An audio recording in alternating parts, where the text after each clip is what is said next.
So dahil tinatapad mga bata na lumabas, siko, agbablog ako. So dahil tinatabad mga bata na lumabas, si Kuya tulog pa. Si Bunso ay lumabas kasi naglalaro. Mas gusto niya maglaro kaysa sa lumabas. Kaya magluluto tayo dito. No? Luto tayo ng pang lunch natin.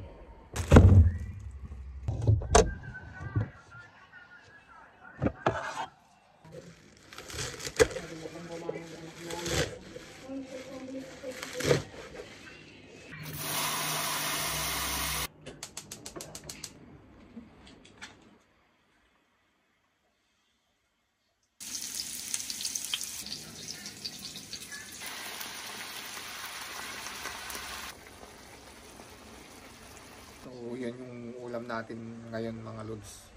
Sa isang lata ng sardinas, okay na yun. Tapos konting gulay. No?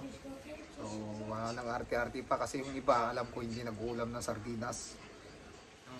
Pag sinabi mong sardinas ang ulam, sasabihin pa yak. No? Pero ako, sod na ako dito. So luto na yung sardinas natin yan.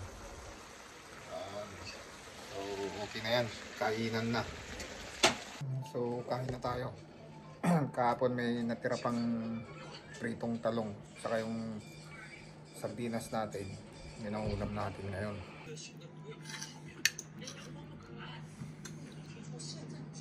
Yan, nag-ulam din si Bunso ng sardinas.